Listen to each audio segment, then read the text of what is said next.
In June of 2011, after 19 long years, the USA finally retired the food pyramid and replaced it with MyPlate. The new image simply shows a plate divided into 4 sections: vegetables, fruit, grains, and protein, as well as a glass labeled dairy off to the side.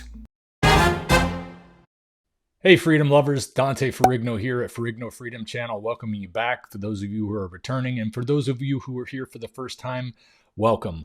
Again, my name is Dante Ferrigno, and I have been on a carnivore diet known as the Lion Diet now for just over 4 years, and it has changed things in my life the way I never thought changing what I eat would change things. It has encouraged more discipline, better habits all around, changed my complete thinking about food. It's changed my body physically. It's changed me mentally. It's even improving me spiritually. And these are 3 key aspects that I definitely think everybody should work on in their life, is having good physical, mental, and spiritual health. Well, for me, Lion Diet opened up a lot of doors for me to be able to do that. But the one thing I don't see a lot of is a lot of information filtering out past the carnivore community that I found on YouTube. Now, I stumbled on it by following Jordan Peterson, but a lot of times people just don't have any clue how bad our food is. Now, thanks to RFK Jr. and the Make America Healthy movement, we have raised a good bit more awareness about that. But I thought it would be interesting today to take a look at the perspective of the American food pyramid from somebody who is not from America, because a lot of times we don't realize how bad it is because we live in it. The Americans live here. When I traveled overseas years ago, I found out how much better the food is in other countries than it is here. Well, I wanted to get some perspective from somebody outside of the carnivore community, somebody who I may not agree with on a lot of other topics. But that's okay, because it's good to look at different perspectives on things that you're interested in. So we're going to watch this one called "The Food Pyramid is a Giant Scam Paid For by Big Corporations." Sounds like he's already on the right page, so let's check it out.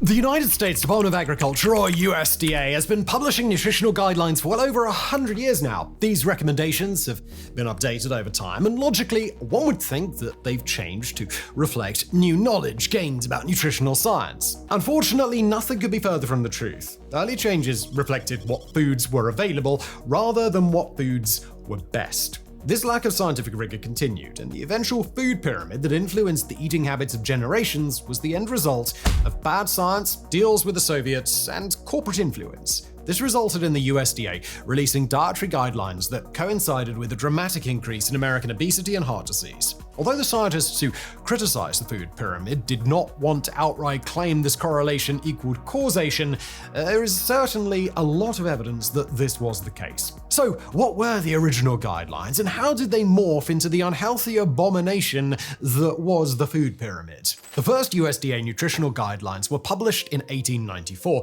and they were pretty basic. The guidelines advocated for eating a varied diet as well as for eating in moderation and counting calories. They also recommended focusing on foods that were known to be nutrient-rich and on avoiding foods that were high in fat, sugar, and starch. Basically, the recommendation was to eat a bunch of different things to get all of your nutrients, with the majority of your calories coming from protein. Especially for the time, this was a pretty reasonable guideline to set. Individual vitamins wouldn't be discovered for another 15 years, so the idea of focusing on variety while minimizing fats and sugars was a good baseline given the limited understanding. Some advancements to the guidelines were made over the coming decades, such as categorizing foods into 5 food groups and creating recommended daily allowances for specific vitamins, minerals, and overall calories. 4 new guidelines were created during the Great Depression, with each guide being for a different income bracket. Needless to say, these guides were focusing on what was possible for people to afford while avoiding malnutrition, rather than trying to optimize for the healthiest diet possible. The next big update came in 1943, when the USDA released its nutritional guide for the basic 7 food groups. It was World War II, so the definitions of the food groups were heavily influenced by what was available as a result of wartime rationing. 3 of the 7 food groups were different types of fruits and vegetables, with the other 4 types of groups being dairy, meat, breads, and butter or margarine. There was no specific guidance on how much of each food group a person should consume each day. The guidelines just said to eat some food from each group every day. It went on to say people should eat whatever they want in addition to those food groups. While the emphasis on variety was a nice way to prevent vitamin deficiency, these new guidelines really weren't any more helpful than the original ones created in 1894. Many people found it overly confusing, as there were 3 separate groups for different types of fruits and vegetables, and the graphics seemed to implicitly suggest that a person should eat as much butter as they do meat. That's interesting. I don't think I've seen these older plans that they had made for recommendations for nutrition. So to see them for the first time from somebody on the other side of the pond is kind of amazing. I can already see that he's got a little bit of a thing about fat, or at least just from what he just said about butter and what he mentioned earlier, that it's a good starting point. I think cutting out sugar was hugely important. It's kind of amazing that it was focused on so early, because I know later on sugar was deemed to be the hero. I mean, I've seen old advertisements where the government is basically telling us, eat sugar, it makes things better. So we definitely came a long way from that. But let's see where this goes. Simplify things. In 1956, the USDA released its new guidelines, recommending the 4 basic food groups. These were the types of foods people were supposed to eat every day, and they were milk, meat, fruits and vegetables, and breads and cereals. There was also a category called other foods that could be used to round out meals. This included things like butter and cooking oils, and their classification of other foods made it more obvious that these should not be consumed in the same quantities as items from the basic 4 food groups. However, there is something that is worth pointing out before we continue, as the recommendation persists in USDA guidelines to this day. Milk and dairy were labeled as one of the 4 basic food groups, but people don't actually need to consume dairy products to have a healthy diet. By default, all adult mammals, including humans, are lactose intolerant. Biologically speaking, mammals were designed to stop consuming milk after weaning. Humans who've lived in areas where dairy farming was prominent evolved lactose persistence, the ability to continue to consume milk as adults, but large populations across the globe have gone without consuming dairy for thousands of years. There is a more appropriate name for this food group, which we will get into later. Regardless, the basic 4 became the standard diet. That is very interesting about dairy, because there's a lot of discussion about dairy in carnivore communities because it is an animal product. But I'm going to tell you, experiences vary, but most everybody that I've run into finds that dairy is not helpful in their goals on a carnivore diet, and it usually causes other problems. But even more than that is a lot of things that we consider dairy are very even poor quality versions of dairy, like skim milk. It's basically just sugar water from the cow, and it takes all the cream out. The cream's probably the only thing in the dairy that's worth having. And even for some people, they can't have the cream. But yet we push skim milk, 2% milk, 5% milk, and all of those are depleted of their nutrients. They're depleted of the things that make them beneficial to the creatures that would eat them that are growing up. It's some kind of game we play to be able to buy dairy products. But from my experience with dairy, it's generally something I need to avoid. Now, many people do fine with cream and butter, because when you get down to butter, you've even got most of the I think it's called casein, but it might be something else that I'm forgetting the name of. And basically, that's the thing that a lot of people are allergic to in dairy. And even in butter, certain people are going to be sensitive to the tiny amount that's there. Now, for a lot of people, butter's going to be fine. I don't think butter should be in the same category as seed oils by any means. There is no comparison to the two. Seed oils are not food. They are simply a byproduct of making agricultural food into something that's usable. And they go, hey, well, why don't we sell some of this too? This is leftover garbage we have here. We'll see if we can sell that and tell people it's healthy. And that's ultimately what happened. But let's see if he gets into that. Guidance for decades. But there was still one problem. People knew what foods to eat, but not how much of each food group was required. Clarification was necessary, and this gave way to the concept of a food pyramid. By structuring a diagram in this way, it provided an easy visual representation for how much of each type of food a person was supposed to consume, especially relative to the other food groups. The first food pyramid was developed in Sweden in the 1970s, and this served as a basic blueprint for the USDA's eventual food pyramid. But before we can get to that, President Eisenhower needs to have a heart attack. In the early 20th century, and for most of human history, heart attacks were relatively rare. The largest cause of death was infectious disease, but as medical science advanced, deaths by infectious disease decreased. At the same time that this happened, cars and automation resulted in people living more sedentary lifestyles, and the percentage of the population that smoked tobacco products skyrocketed. As a result, heart disease became much more common, and by the mid-20th century, it was the leading cause of death in the United States. Heart health became a growing concern when President Eisenhower suffered a heart attack in 1955 while playing golf, and America became fixated on trying to prevent heart disease. However, the science behind the recommendations that followed wasn't particularly sound. The earliest research on the matter had been conducted by Russian pathologist Nikolai Anishkov in 1913. By feeding rabbits lard and pure cholesterol, he noticed that they quickly developed arteriosclerosis. Rabbits were chosen because the way they metabolize cholesterol is much more similar to how humans do than other common lab animals like mice. However, there is still a very obvious problem with choosing rabbits. Even though their bodies handle cholesterol in a similar way to ours, they also aren't equipped to handle cholesterol in any meaningful quantity. Rabbits are strictly herbivores, and plants contain very little cholesterol. Not only that, but the way plaque builds up and causes arteriosclerosis only somewhat resembles how it happens in humans. That doesn't mean that Anichkov's findings were meaningless, but they still left a lot to be desired when it came to being a human analog. But Ancel Keys disagreed. Keys was an American physiologist who was at the forefront of research into diet and health. Using the previous study as the basis for his diet-heart hypothesis, Keys presented his findings at a meeting of the World Health Organization in Geneva in 1955. He believed that saturated fat was the cause of heart disease, and he even presented a handy graph showing the rate of heart disease compared to the percent of calories consumed as fat across 6 countries. The two metrics were clearly correlated, providing strong evidence for his hypothesis.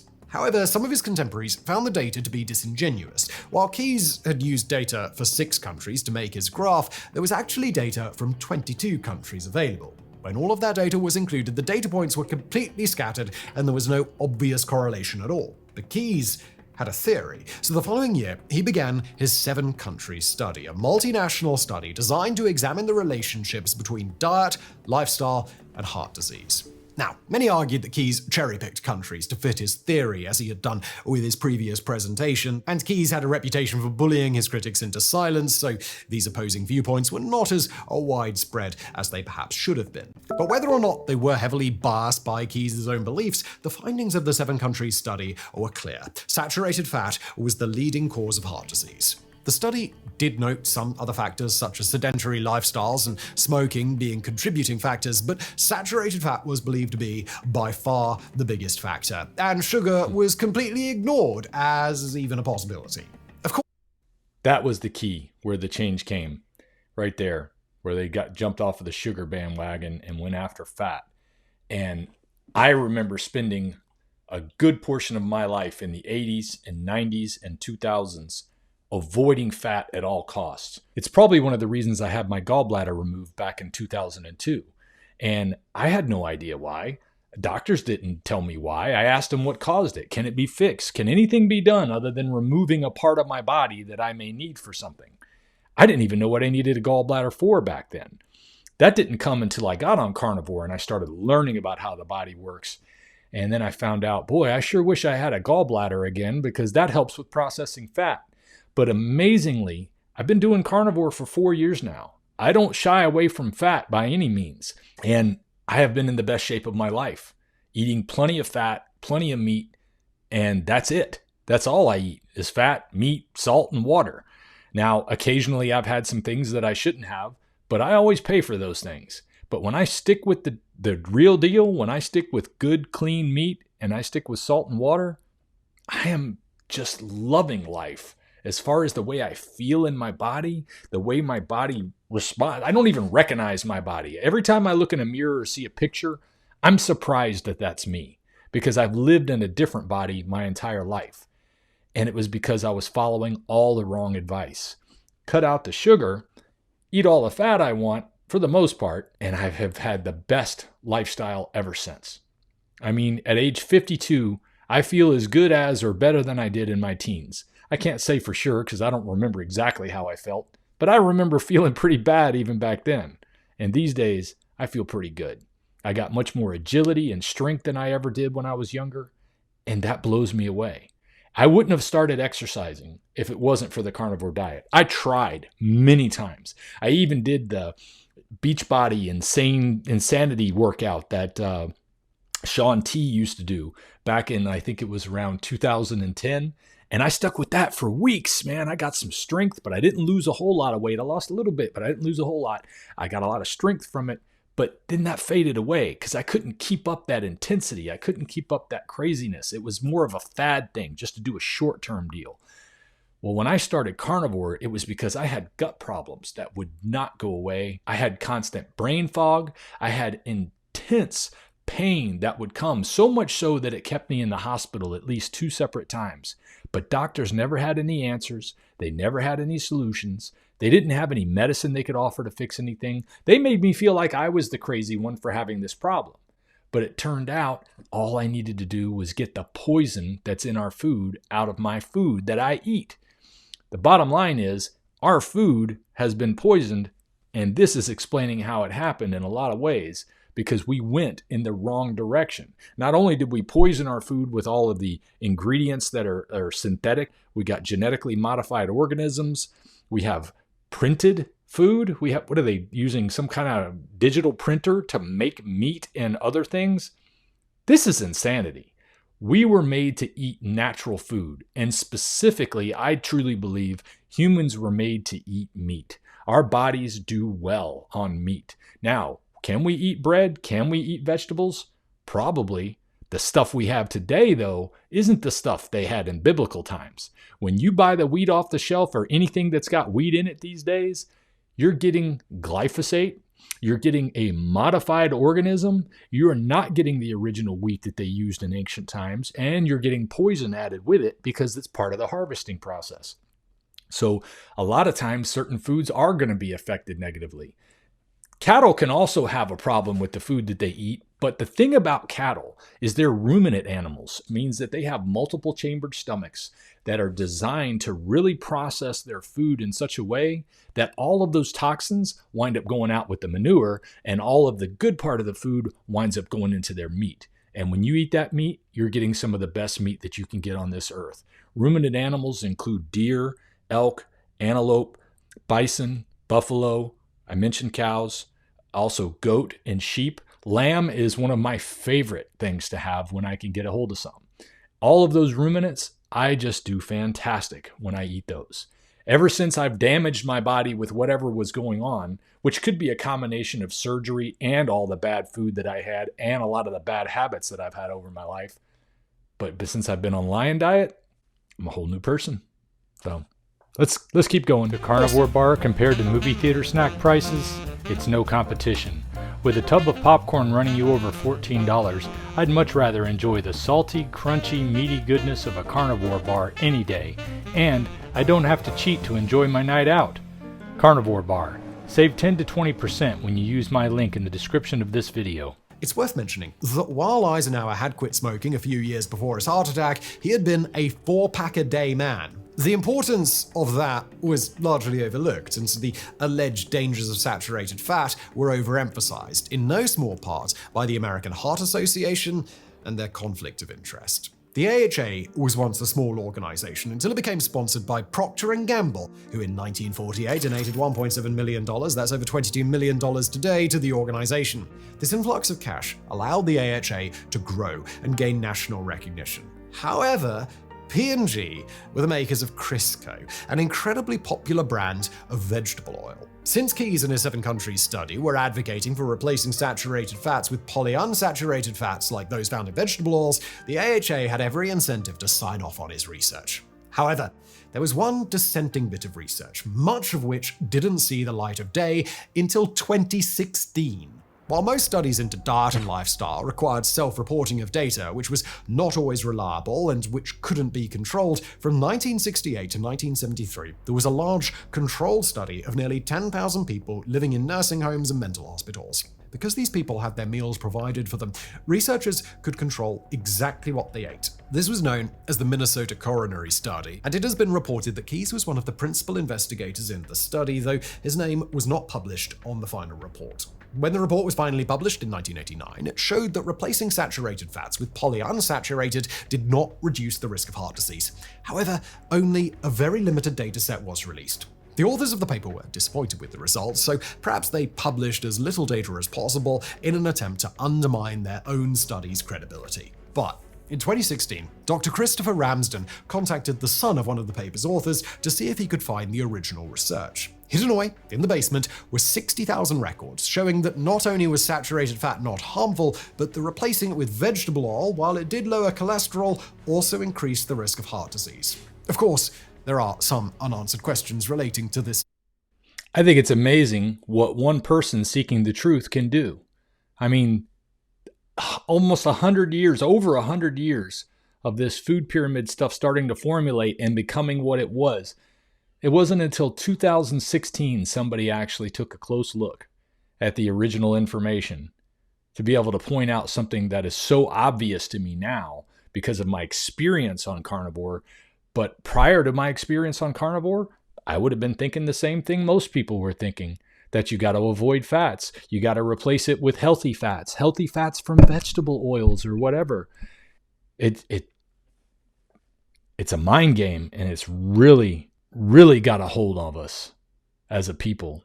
And that's why I keep talking about it, because I think it's one of the things that is holding us hostage more than anything else out there, especially when you've got big food and big pharma collaborating with big government to force all of their ideas and rules into our lives about what they think is the way to be healthy, what nutrition is healthy, and what medicine is going to help you when you're not healthy. Studies, such as other possible factors present in the various test groups. None of this was known at the time, though, and as far as America was concerned, saturated fat was now public enemy number one. Meat was the largest part of most people's diets, and meat and dairy were both high in saturated fat. So, aside from using vegetable oil for cooking instead of butter and lard, what were people supposed to eat in place of all those fatty foods? Well, the 7-country study was first published in 1978, and by then, there was an easy answer to that question thanks to maneuvers made by President Nixon to guarantee his second term. For over 50 years, the price of grain had been controlled by the government. This was meant to keep grain prices higher to keep America's farmers secure, but there were also limits on how much grain they were able to produce. For a while, this worked. But as inflation rose, without the price of grain being adjusted accordingly, it began causing unrest among farmers who were no longer convinced that the government controls were actually working. Winning over America's farmers would all but guarantee Nixon's re-election in 1972, so 2 major decisions were made to garner their support. First, the regulations on the grain industry were removed. Farmers could grow as much grain as they wanted, and the market, rather than the government, would decide the price of grain. As an added bonus, Nixon also agreed to sell $750 million worth of grain to the Soviet Union, who were in the midst of a food shortage due to a particularly poor growing season. I remember him mentioning at the very beginning about the Soviet Union, and that piqued my interest. I had forgotten about this part, but this is very interesting to see how it played out. I normally am a huge proponent of letting the market do its thing, but what happens here is something outside of the market situation, and it's the kind of thing that goes on all the time. It ultimately becomes cronyism and not market capitalism. Cronyism is where government gets involved and they're guiding you toward certain directions, whatever it might be, and it's usually because somebody is being paid off or somebody is getting some kind of benefit from it, in this case, political benefit. Let's see more about what happened there. This meant that farmers had a guaranteed way to move their grain at a guaranteed price. Nixon easily won re-election, taking 49 of the 50 states, but the sweet deal the grain industry had just made was quickly collapsed in on itself. The deal with the Soviet Union was supposed to last for 3 years, but the food shortage had been so bad that they blew through their entire $750 million balance in just 1 month. but it was only ever going to be a temporary deal anyway, and the world did not experience the same poor growing season the following year. So, what was the grain industry to do? They had a record production and no way to dump their product. But as these massive surpluses of grains were piling up, the USDA created an opportunity for the grain industry to address this problem.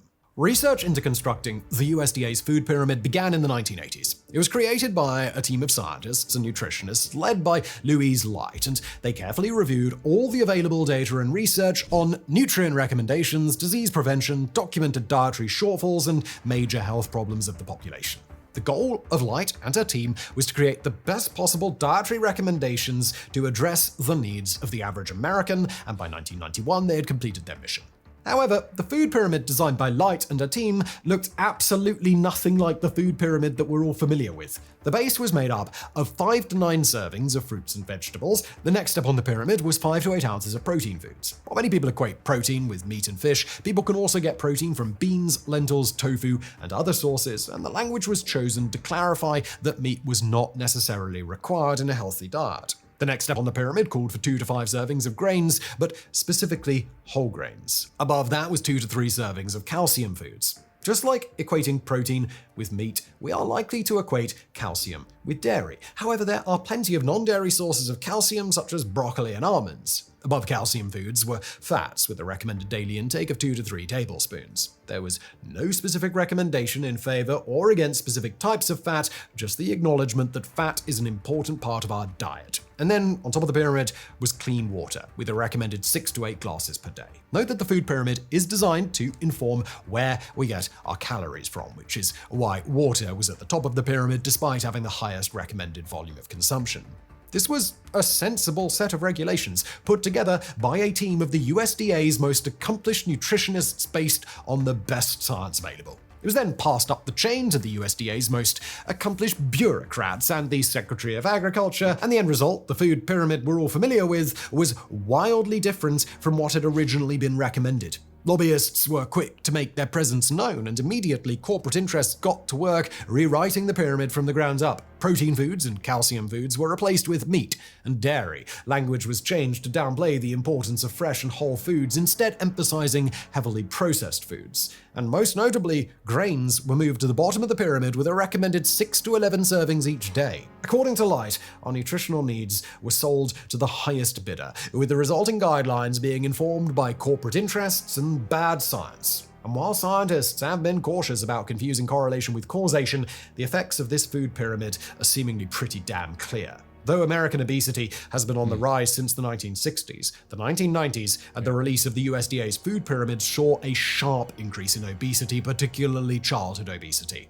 But hey, at least the US no longer has such an unwieldy surplus of grain. So everything worked out for the best. In June of 2011, after 19 long years... That is insane. I want to back up and hear that last part again. Hold on just a moment.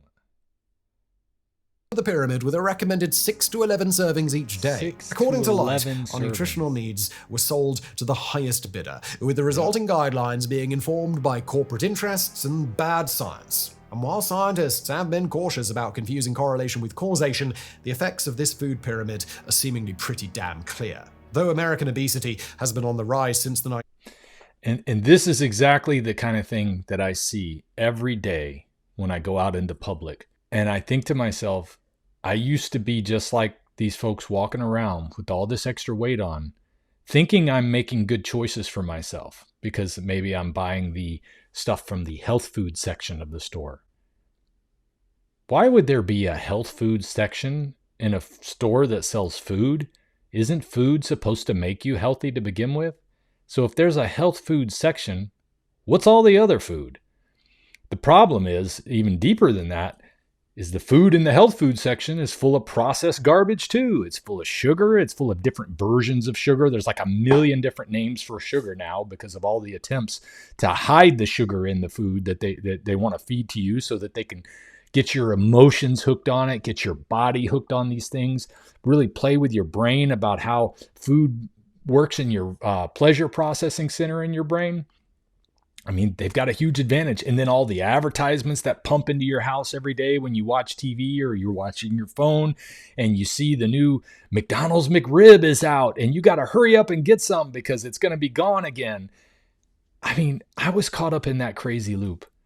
It is so much more freeing to be able to see one of those ads and realize that food has no hold over me anymore. I don't have to run down there and give in to those things. And my body thanks me for it. I thank me for it because I get to live in the body that I always wanted. And it came from eating only meat. Totally opposite of everything I was taught in my life. And probably total opposite to what many of you who haven't seen this, my channel before might be thinking. You can live eating only meat. You don't eat any bread. You don't eat any vegetables. I don't. I've done more damage to my body than some people have. Some people genetically are able to handle a lot more than other people are.